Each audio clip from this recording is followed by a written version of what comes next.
Guys मग आपलं पाणी भिजवणं जवळपास संपत आलं आहे की सकाळी तर जनावरांचं शेणवण काढताना इतका छान वास हा सोडतो की म्हणजे दळवतो.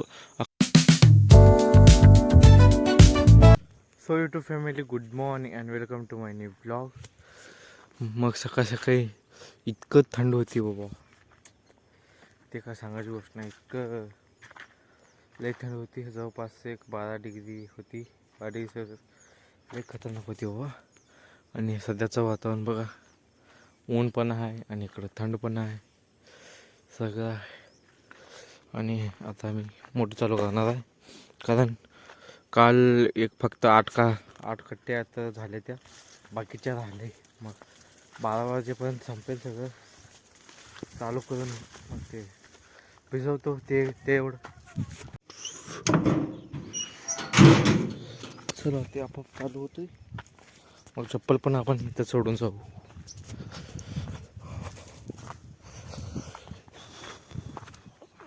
चला असंच अनवाणी पायानं जाऊ.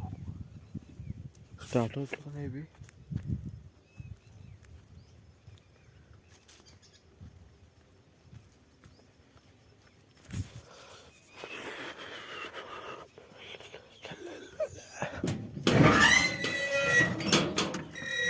व्होल्टेज सब बराबर आहे. उठतं का नाही?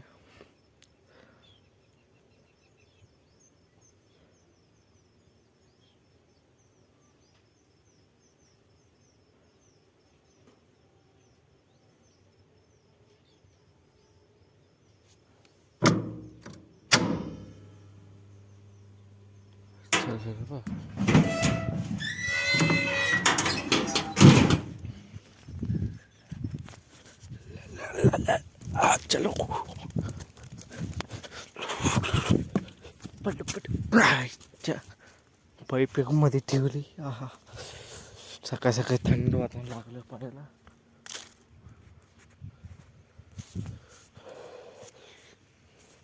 चालू झालं मोटर. चला आपण इकडनं जाऊ, असं त्या कोपऱ्यात.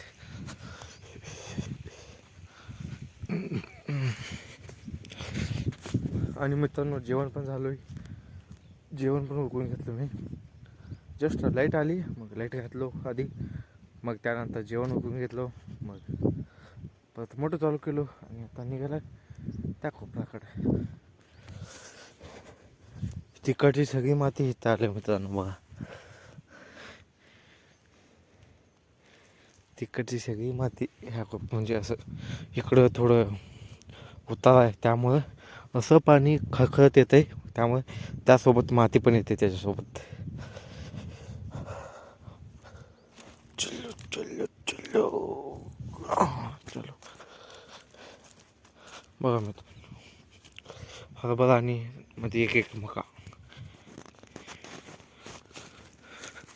सगळं बाहेर आलं जवळपास. आणि ऊस पण बाहेर यायला लागलं बाबा. डोळे फुटायला लागले तिचे पण. डोळे फुटायले म्हणजे डोळे असं फुटले नाही, वर आलेत कोंब आलेत, कोंब डोळ्याचे कोंब. तुम्ही म्हणता डोळे फुटालेत म्हणजे डोळे फुटालेत.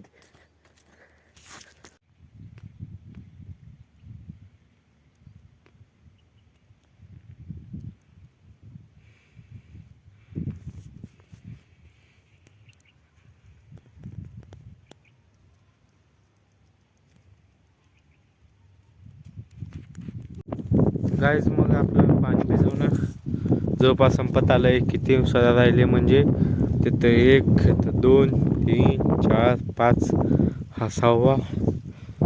हा कडेला जाऊन पोचलो आहे. मग हे बंद करू, वळू पाणी इकडनं जातं. चला कसं वळू रे, लय चिखल झालं आहे, माती थांबत नाही एकतर.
पाणी धरण्यात आलंय.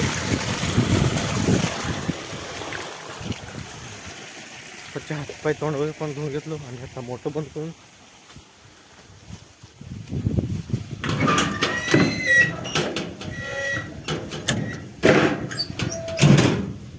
चलो मोठं बंद.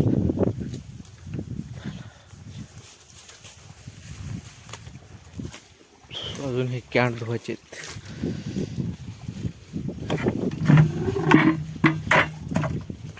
दुपारचे 1:30 वाजलेत.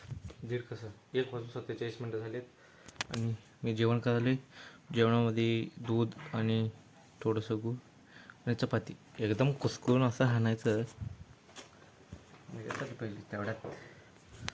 चला मग गूळ फुटत नाही लवकर. गाईज मग हातपाय वगैरे धुवून फ्रेश पण झालो. आणि मी 1:30 वाजल्यापासून आत्ता 5 वाजले. ते 5 वाजेपर्यंत काय काय केलं तुम्हाला सांगतो सगळा. त्याच्या आधी आंब्यांचा 24 तास आमच्या घराच्या बाजूला हा आंब्यांच्या मोहरांचा वास दरवळतो मित्रांनो. एकदम असं घुमतो कुठे काही.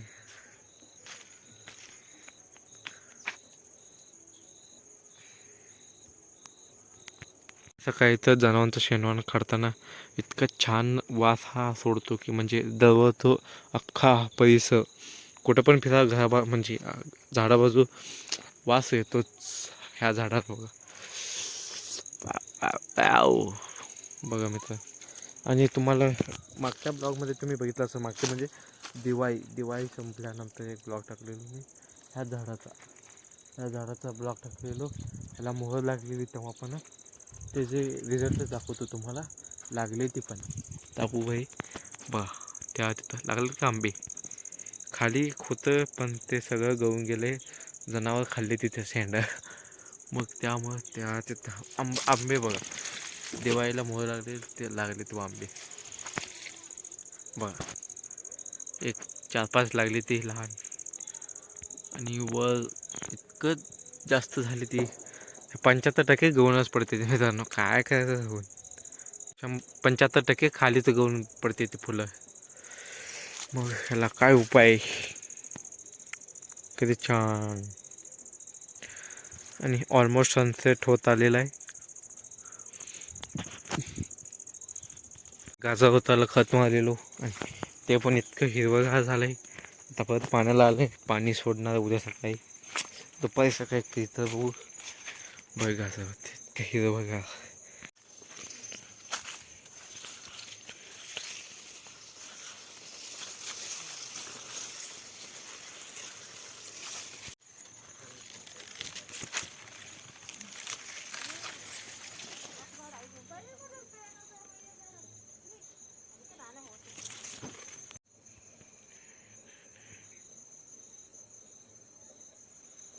इतकं बघ इथं बघा 1 2 3 4 5 6 आणि पाहिजे खालचा 7 एवढं वाढं वेचून आणलो मी आणि पप्पानी मिळून दुपारी.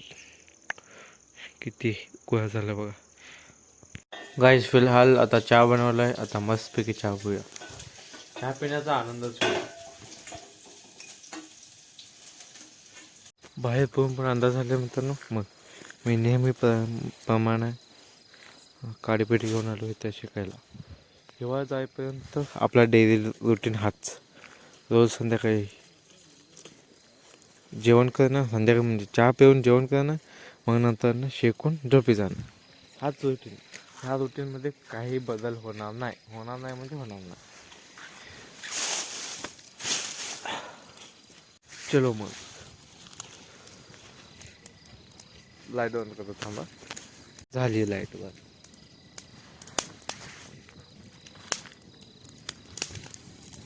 हा